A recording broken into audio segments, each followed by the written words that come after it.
We're back with Jennifer Allison, writer of Gilda Joyce, Psychic Investigator Mysteries. Jennifer, welcome to the show. Thank you. Thank you for coming by. I have to tell you, I discovered these books through my wife, who works in one of the public libraries here in Orange County, and who introduced me to these books, and I was just absolutely floored by the character of Gilda Joyce. What a delightful young lady. Oh, that's great. How did this all start? How did this young person come into being in your mind? Well, I think it was a long path in the sense that I began writing when I was very young. And there's a lot of me in Gilda, although I'm not exactly like Gilda. Sometimes when I'm talking to kids, I tell them that Gilda is kind of like the girl I would have been at 13 if I hadn't cared what anyone thought of me. And also Gilda's a writer, and I was always a writer when I was growing up. I was always writing in a diary, and I always wanted to imagine what it would be like to be someone very different from myself.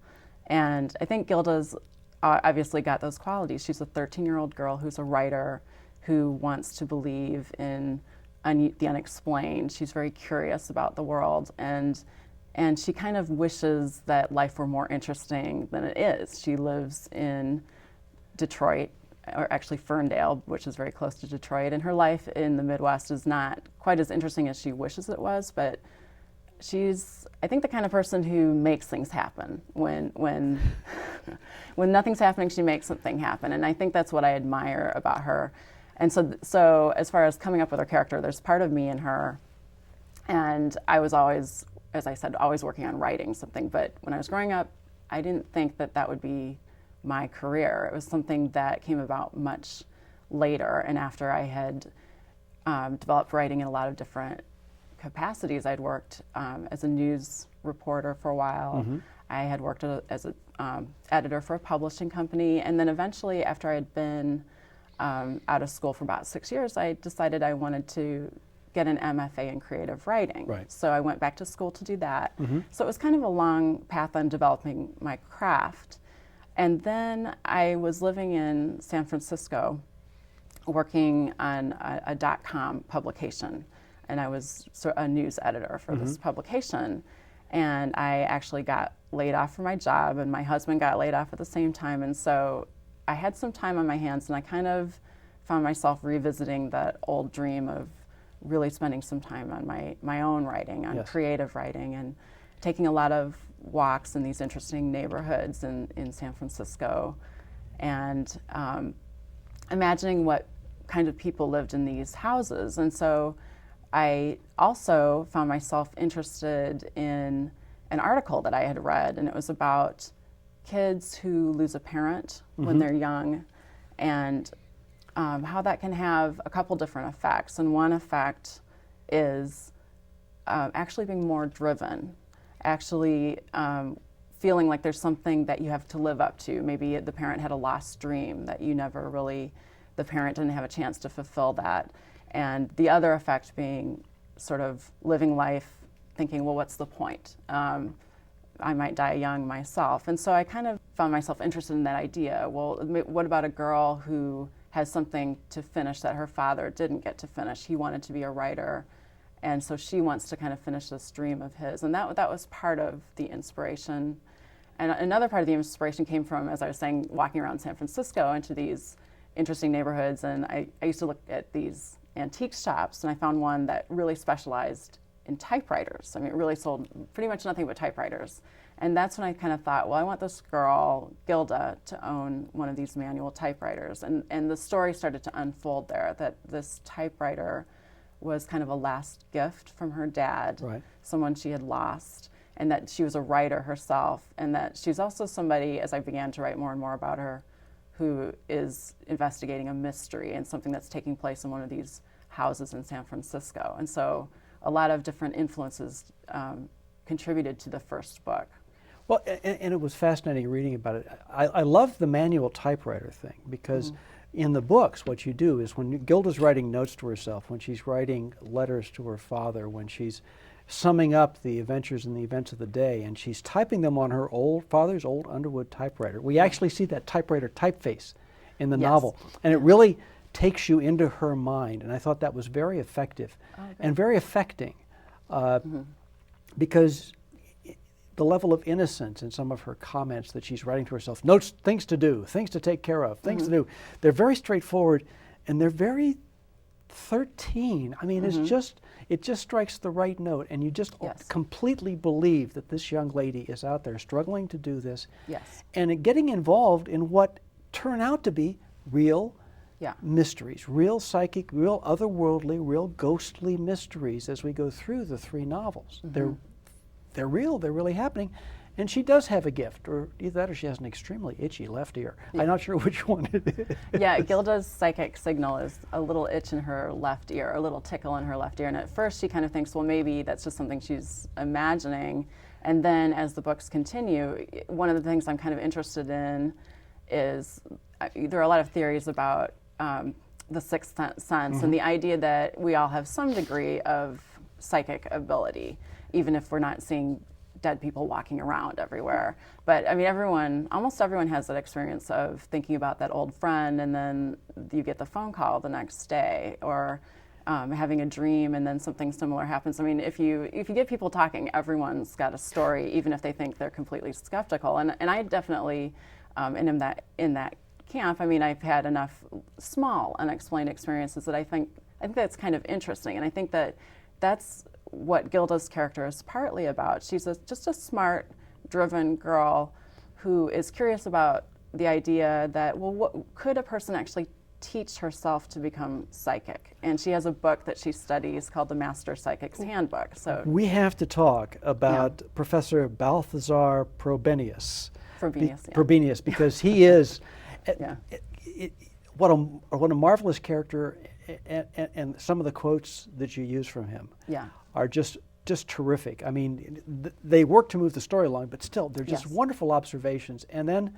in the last book, in Gilda Joyce, The Ghost Sonata, which was terrific, as it gave us a lot more information about her best friend, Wendy Choi, is that we find out that she meets someone who was a classmate of this master psychic. And that it lets us see that in her world, he's real, he's there. She might someday meet him. Yes. And wouldn't that be marvelous? Yes. So that would, but the little quotes that are parsed throughout the book are just absolutely terrific. So when do we actually get the handbook? Yeah, and I have a lot of readers ask me that question and suggest that as a publishing idea to me, which I think would be really great fun to actually write the Master Psychic's Handbook. I mean, the book that is interspersed throughout the novel is a real book that Gilda has found at a garage sale, the Master Psychic's Handbook. And to write those parts of the novel, I really do research. I mean, I've read a lot of books about real psychic techniques that took place, you know, maybe in the 19th century or with spiritualism, and they might be like using the pendulum or using seances or different techniques. And a lot of kids find these things interesting, and sometimes they work for Gilda and other times they don't quite work, but she's trying these different methods and trying to find out where her own psychic skills lie and what kind of intuition she really has. And so some of that part of the novel is interesting to me because it gives kids a little bit of insight into different techniques that a psychic might use, whether you believe in that kind of thing or not. And it also gives Gilda kind of a father figure. She doesn't have her dad. She misses her dad, and really, very much. Yeah, that's what motivates. Originally, that's why she's interested in psychic things. She wishes she could have a conversation with Dad, and so. And she keeps writing letters to him, hoping that somehow, through the typewriter that he told her when he gave it to her, was a magic typewriter. That's right. Not how it was magic, but that it was. Right. She keeps hoping that maybe somehow he's getting these letters.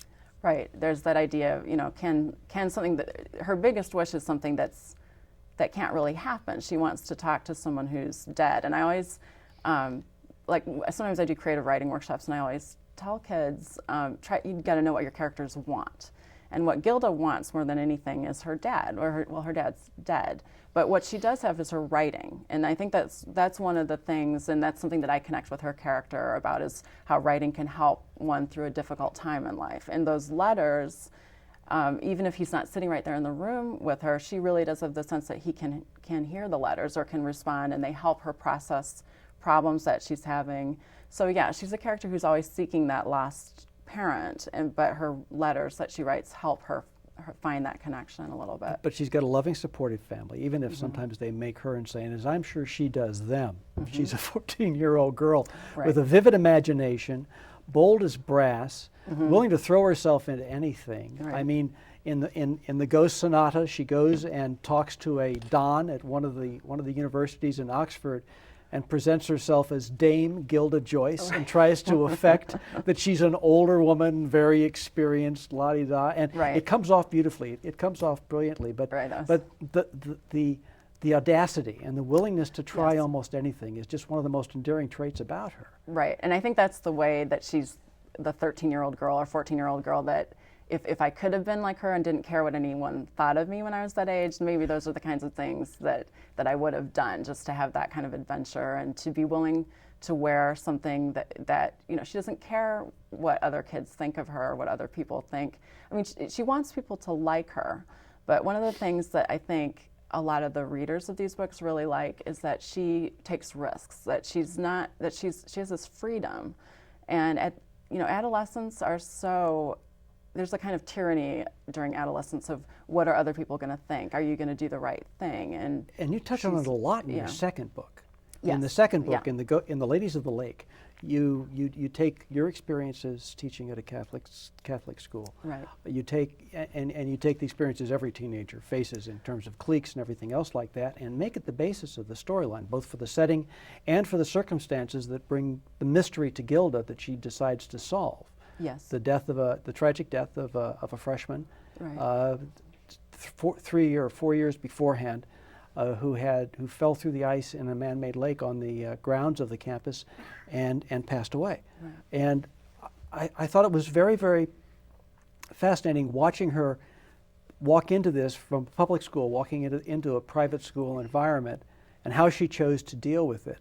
And the effects that she had on the other people. I did like one line that was in that novel where you basically, referring back to one of her previous teachers in public school, remembering that the teacher had told her that she had diarrhea of the pen. Oh. And I thought, what a great line, and what a perfect description of this almost manic ability to just pour out the words in her diary, in her notes, in her letters to her father, in her memos to herself. Yes. That's right, yeah. It's the place where she can release herself, and it's just marvelous.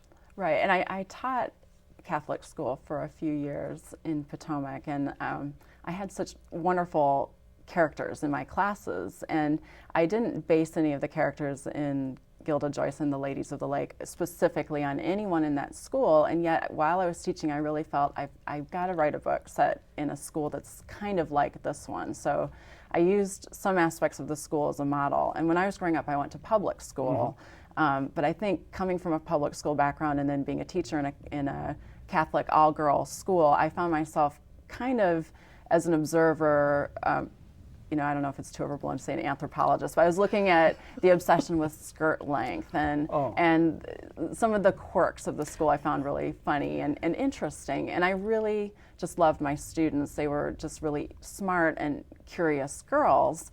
And a lot of the girls who want to be writers had that quality of just pure self-expression.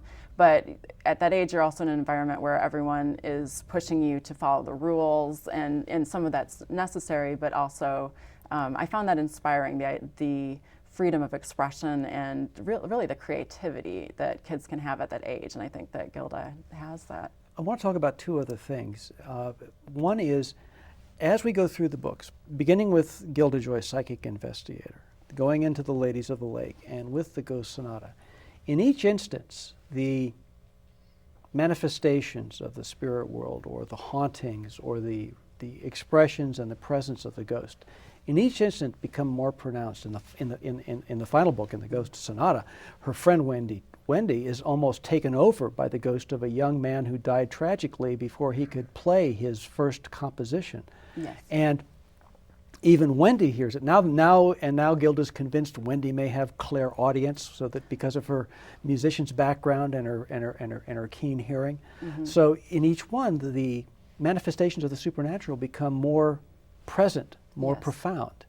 Yes, I think that's true. And yeah, whereas in the first book, almost everything can be explained at the end of the day through just our senses. Although there are ghosts in the book that some people can see and other people cannot see. So you get the sense that there's this other world that some people can perceive and others can't. And I like that sense that not everything is always explained. There are some of these things that, and the more Gilda is learning about this world, the more she's studying, the more she's developing her psychic skills, because as these books progress, she is gradually becoming a little bit more psychic until she actually is a psychic. It's just that she's found her own unique path into it, and so she's sort of naturally discovering more and more unexplainable and actually supernatural presences. And as she goes through these books, and as you go through these stories, you see her having a positive effect on people she meets, people who are